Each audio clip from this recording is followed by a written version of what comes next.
யோவான் 1 9 வசனம். உலகத்திலே வந்து எந்த மனுஷனையும் பிரகாசிப்பிக்கிற ஒளியே அந்த மெய்யான ஒளி. யோவான் ஆண்டவராகிய இயேசு கிறிஸ்துவை குறித்து சொன்ன வசனங்கள். அதாவது ஜீவனுள்ள தேவன் இந்த உலகில் உள்ள எந்த மனுஷனுடைய வாழ்வையும் உயர்த்தி அவனுடைய வாழ்வை அவர் பிரகாசமாக்குவார் என்பதே. ஆதாமின் மீறுதலால் உலகில் பாவம் வந்தது. அதனால் அவனும் அவன் மனைவி ஏவாளும் பிரகாசமான ஏதேன் தோட்டத்திலிருந்து வெளியே அனுப்பப்பட்டார்கள்.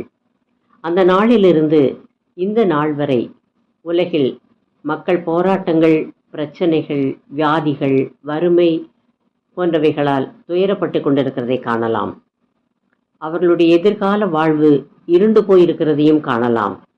இஸ்ரவேல் ஜனங்கள் எகிப்து தேசத்திலே அடிமைகளாயிருந்தபோது அவர்கள் தேவனை நோக்கி, ஆண்டவரே, இந்த அடிமைத்தனத்தினால் நாங்கள் மிகவும் வேதனைப்படுகிறோம், எங்களை விடுவியும் என்று கூக்குரலிட்டார்கள். கர்த்தர் மோசே என்னும் தீர்க்கதரிசியை அனுப்பி இஸ்ரவேல் ஜனங்களை மீட்டார். இயேசுவின் வருகைக்கு முன்னால் எருசலேமிலே ரோமரின் ஆட்சியில் இஸ்ரவேல் ஜனங்கள் மிகவும் கொடுமைக்குள்ளானார்கள். அங்கே அழுகையும் பட்கடிப்பும் உண்டாயிற்று என்பதை காணலாம்.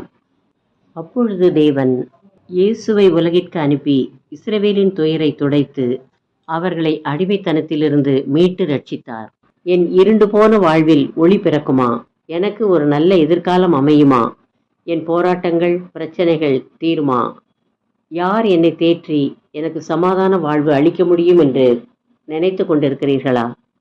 வேத சத்தியத்தை கேட்டுக்கொண்டிருக்கிறவர்களே, உங்கள் எதிர்கால வாழ்வு செழிப்பாக மாறவும் பிரச்சனைகள் தீரவும் இயேசு உங்களுக்கு வழிகாட்டுவார் என்பதை மறவாதீர்கள். அவர் உங்கள் துக்கத்தை சந்தோஷமாக மாற்றுவார், இருளை பிரகாசமாக்குவார். அப்பொழுது நீங்கள் சமாதானமாக வாழ்வீர்கள். யோவான் 12 46 வசனம்.